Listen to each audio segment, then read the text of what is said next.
Kita sedang berbicara tentang kebodohan pengajaran salib itu. Salib itu suatu kebodohan bagi orang yang akan binasa. Kata firman Allah di dalam 1 Korintus 1 ayat 18. Tapi suatu power, suatu kekuatan, suatu dinamo penggerak yang luar biasa bagi orang yang akan diselamatkan, yakni mereka yang percaya kepada karya salib itu. Dikatakan dalam Alkitab bahwa orang-orang Yahudi menghendaki tanda dan orang-orang Yunani mencari hikmat. Tetapi kami memberitakan Kristus yang disalibkan untuk orang-orang Yahudi suatu batu sandungan, dan untuk orang-orang bukan Yahudi atau orang Greka suatu kebodohan. Orang Yahudi berpegang kepada Taurat dan berpegang pada suratan nabi-nabi, apalagi yang dikisahkan atau dinubuatkan oleh antara lain Nabi Yesaya. Dan Daud pun juga sudah memberitakan hal itu, bahwa Yesus itu yang akan datang, Mesias yang akan datang. Dia adalah Raja di atas segala raja. Dia adalah Mesias. Dialah yang akan bakal membebaskan Israel dari kungkungan penjajahan Romawi pada waktu itu. Ingat, Yesus lahir tatkala Kaisar Agustus, Kaisar Roma, kekaisaran Romawi yang sangat terkenal, memerintah pada waktu itu.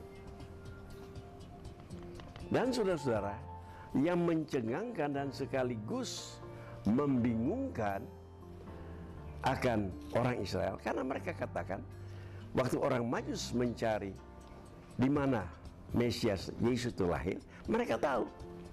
Mereka beritahu itu kepada Herodes bahwa dia lahir di Bethlehem. Juga itu dikatakan oleh para imam di Bethlehem, tanah Yehuda, di dalam Mika 5 ayat 1. Tetapi setelah mereka melihat bahwa dia lahir di kandang binatang dan di dalam keluarga miskin Yusuf dan Maria, mereka bukan saja bengong, bukan saja tidak menerima, tapi mereka menolak sama sekali, bahkan menyalibkan dia. Karena mereka berkata bahwa dia sudah memberi keonaran kepada paham mereka. Karena Yesus mengaku bahwa dialah Allah sendiri. Dia itu Tuhan sendiri yang menjelma, dilahirkan oleh perawan Maria. Dan kemudian mereka salibkan dia. Mereka membuat itu sebenarnya menggenapi firman Allah, menggenapi kasih Allah. Karena Tuhan mengasihi isi dunia ini, maka dia membebaskan atau kemudian mengampuni dosa-dosa mereka. Bagaimana dosa-dosa itu diampuni? Yaitu dosa-dosa itu dipakukan di atas kayu salib, disengsarakan Yesus itu. Yesus menanggung sebagai nilai substitusi, sebagai nilai pengganti yang luar biasa atas sebenarnya semua manusia yang berdosa harus mati dihukum, tetapi digantikan oleh Yesus sendiri. Dia mati terhukum luar biasa, tersiksa luar biasa, sampai mati di atas kayu salib. Nah, ini tidak masuk akal bagi orang Yunani juga, yang sangat mengandalkan rasionalisme, filosofinya.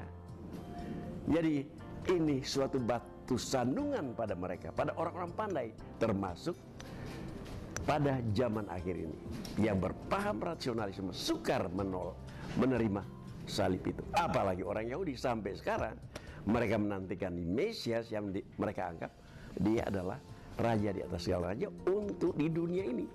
Padahal Yesus datang untuk akhirat, untuk keselamatan yang kekal. Puji Tuhan dan Shalom.